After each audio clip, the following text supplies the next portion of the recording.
So I don't think anything quite highlights police brutality and unaccountability in America like the Daniel Shaver incident that occurred back in 2016. And if you aren't familiar with the incident, there is body cam footage available, but I would strongly advise caution. It was January 2016. The police in Mesa, Arizona were dispatched to a hotel called the La Quinta. Hotel staff had received information from some of the guests indicating that someone on the fifth floor had pointed what appeared to be a rifle out of their window.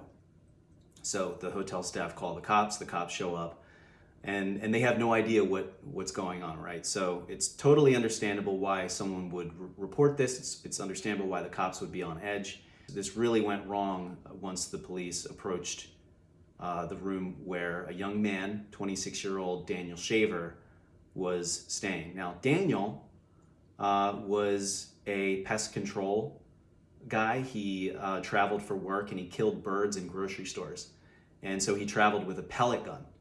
And this is what the guests had seen. Daniel, earlier in that day, had met a couple of people who were also traveling for work. They'd gotten to know one another, and Daniel invited them to his room for drinks.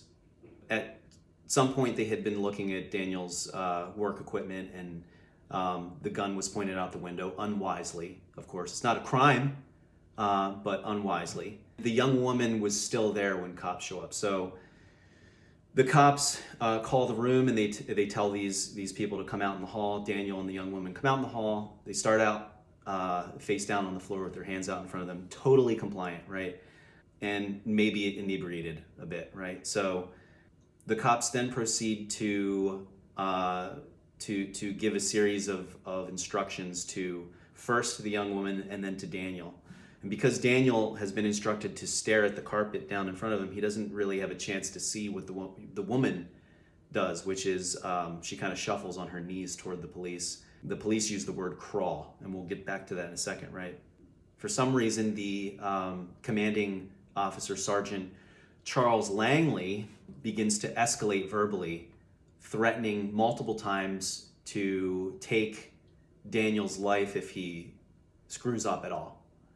And Daniel becomes more and more emotional, begging for his life multiple times.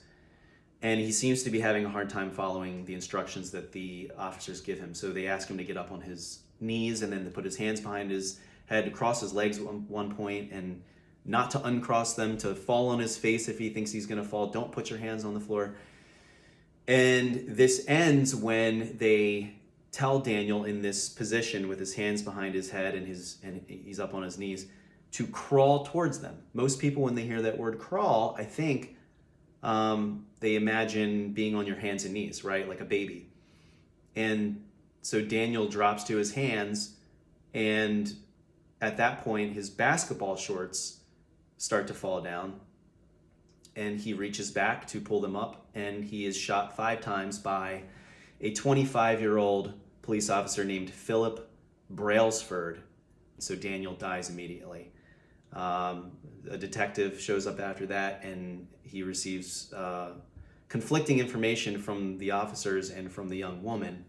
And when he realizes that this situation is not exactly as the officers have painted it, he takes it to I think a district attorney. Charges are then filed against this young Philip Brailsford, and he's charged with second-degree murder. For some reason, Sergeant Langley, the one shouting the commands and making the situation sort of confusing, he doesn't receive any charges.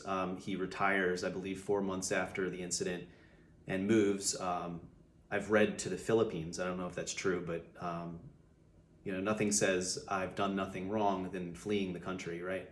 But Philip Brailsford is charged with second-degree murder, and for some reason, some of the evidence in the case is withheld from the jury until after Brailsford is acquitted, which he is. So the first thing is that Brailsford has the words "You're fucked" engraved on his gun. The jury is not told that until after the acquittal. For some reason, it seems relevant to me. I mean, it's not a crime to engrave your gun with words, right? But it seems relevant in a murder case. And then the second thing is the body cam footage, which shows everything. It's, puts the situation into its complete context. But the full body cam footage is withheld during the trial for some reason. So the jury, they acquit this young man. He's fired because of the engraved gun, which I guess violated police department policy, but he's rehired after this. And then he claims disability for PTSD. And now, as I understand it, he receives $30,000 a year on the Arizona taxpayer's dime for his trouble. This Daniel Shaver fella leaves behind a wife and 2 young girls, and Brailsford gets a paycheck for the rest of his life, and Langley sails off into the sunset. And that's typically how these things go, and it perfectly describes the state of policing in America today. Can you look a child in the eye? How does it feel to know you took her father from her for the stupid thing you would have done? For some attention decades before now when you were young, back before they gave you power. Don't shoot me, my hands are in the air. Don't shoot me, I'm sober enough to care. Don't shoot me, I'll cooperate. Don't take my life.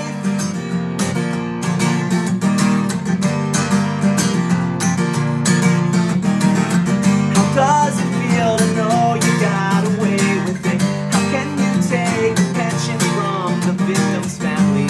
So above the job of killing birds, a sparrow's life is worth what it can muster into words. Crawling down a hotel hallway. Don't shoot me, my hands are in the air. Don't shoot me, I'm sober enough to care. Don't shoot me, I'll cooperate. Don't take my failure to understand simple commands as a death sentence for a drunken man. And if you chalk it up to government incompetence, okay, you might be right. In a couple of weeks, I'll tell you about something that happened back in 1961 that really highlights government incompetence in a way that could have ended the world as we know it. I'll see you then.